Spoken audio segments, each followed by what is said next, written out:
Hi, everyone. SBR Sports Picks. He's Mike Brenner. I'm Peter Loshak. We are the Odds Couple. This is the NBA Odds Couple show for Wednesday, April 26th. Mike Brenner, we got two NBA playoff games today. Before we get into that, though, Mike Brenner told me a story that really made me happy about one of our fans, one of our viewers who made a Harlem Globetrotters shirt.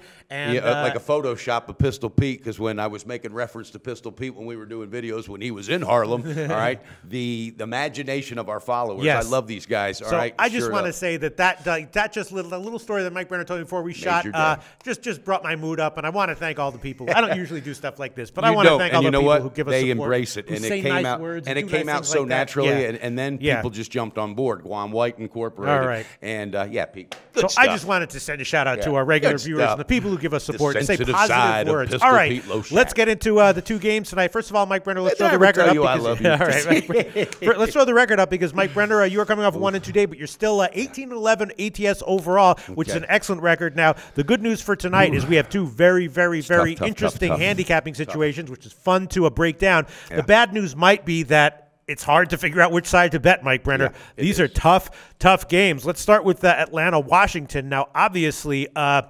Atlanta made some adjustments in games 3 and 4 and really got the best of Washington. And what they did was they spread their offense out. Yeah. They distributed the ball. Everybody was involved to where the Washington, they're depending, it's top heavy, baby. Yes. It's Bradley Beal and John Wall or almost nobody. Right. All right, the Markieff Morris, the Gortat, they're not stepping up. Bogdanovich, all right. Here's the thing. Atlanta picked up momentum. I read 2 different articles. Paul Millsap said, we really feel, without being, he said, overconfident, we really feel we know how to beat this team. And it's interior. They pounded them on the inside paint for points. Yeah. They absolutely did, Pete.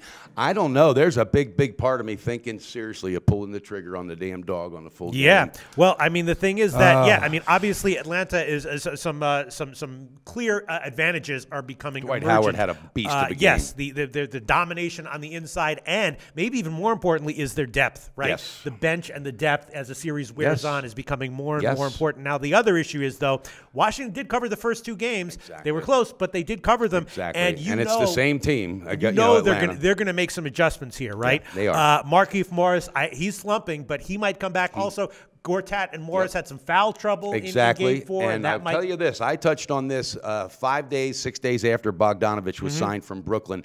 He was like that missing piece. He was nailing threes. They trusted him. But you know what's happened, Pete? I mean this. The Beals and the Walls, they quit distributing it to him. It's like they won it for themselves. I've noticed that, Pete. The offense, the sort of like ball distribution, free-flowing offense. Bogdanovich isn't happy to play there. You can see it on his face. He's like, why aren't they letting me be involved? The kid's a fucking threat. But when you're not getting any shots, 1 or 2, how are you going to be effective? But I really think Wall and a lot of them have the egos. Yeah. This is my team. This guy ain't outshining me. And it shows in the offensive rating. They had a great offensive rating during the regular season, but in games 3 and 4, they had a terrible offensive rating. It was like 95, which is horrible. And if Scott Brooks, the coach, doesn't lasso that in and corral that group and get some kind of mind change, this could be Atlanta's series, now, Pete. Damn it, man. That's Bradley some good Beal stuff. was also, he was particularly bad from 3 with no defenders close to him. That's probably going to average out, regress back to a better percentage for him. And I'm telling you, Markieff Morris is going to come back with a little bit of a chip on his shoulder here. He did that in January when the press was down on him. Yes, he did. And and he did it before when he was in Detroit. And if the refs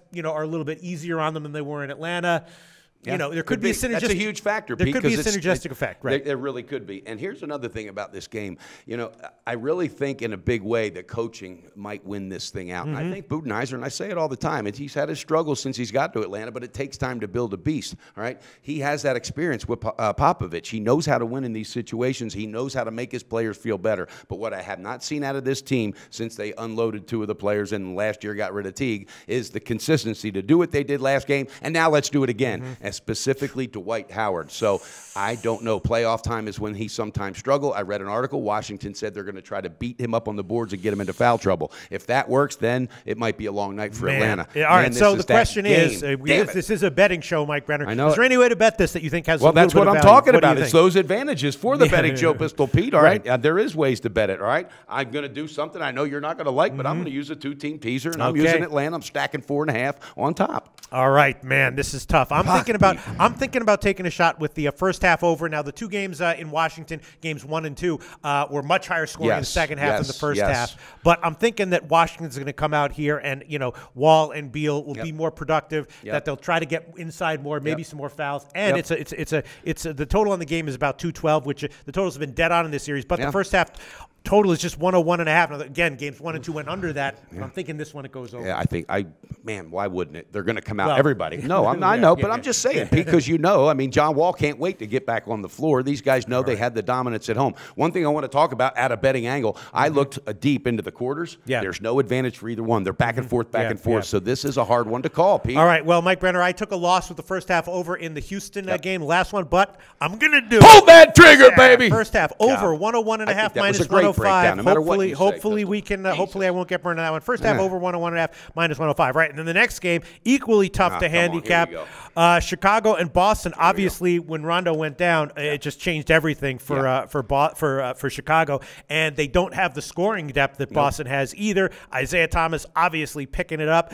I still say the Bulls have the best player on the court though with Jimmy Butler. I think you do, and there's no doubt. Well, I don't know about best player because Isaiah Thomas can, but they're two different types. You can't really compare them. As far as more dominant, yes, I do, because the height does play out. Butler has that long reach. He is dangerous, but when he knows that, he sometimes forces it. He presses too much. Dwayne Wade's getting tired. He's getting tired, Pistol Pete Dwayne Wade. Here's the thing now. They were wondering, is it going to be Jameel Grant or whatever, Jeremiah Grant, or is it going to be the other guy they have, oh my God, the point guard, Michael Carter-Williams, right? Now it's neither of them because they gave Isaiah Canaan or whatever.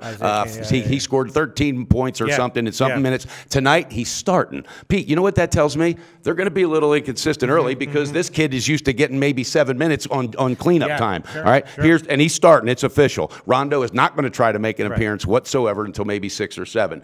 The fact that I love here, and it's emotional, and there's a huge edge on this, is Fred Hoiberg lit up the damn locker room talk with saying Isaiah Thomas carries the ball every time. He dribbles, he gets away with it. You know what? You don't put that locker room talk up against the guy that lost his sister this week. Now he's going back home, and he just said, no one man can guard me. You know what? Open it up, baby. It's the first quarter and the first half. You better give me the Celtics, and I love that look on your face. Well, the first I'm not kidding you. Emotion. The first half opened at -4. Now it's up to 4.5. Damn right, baby. You give it to me and give me 104. that quarter. And the first quarter, it's 2.5. I feel like I'm playing right next to Isaiah Thomas tonight because I'm on his side. I mean, I want to go out and kick Chicago's ass. Obviously, these two teams have both been bad ATS wise at home recently. But there's one thing that hasn't changed, Pete. This is the same Bulls team that all year people are like, do you think they might make the playoffs? I don't know. Do you think they might? And then they overachieved. They overachieved. They found 2 spots with Butler now. I mean, with Rondo. He's gone. He's mentally out of the Boston Celtics head, because had this been Chicago playing any other team, I think they'd already been gone because Rondo would not have stepped up because he was playing in the Garden again. Pete, ego is everything in this. Isaiah Thomas, you pissed him off. You let the damn the fucking bees are coming out of the hive tonight. I'm telling you, buddy. Boston first half, first quarter.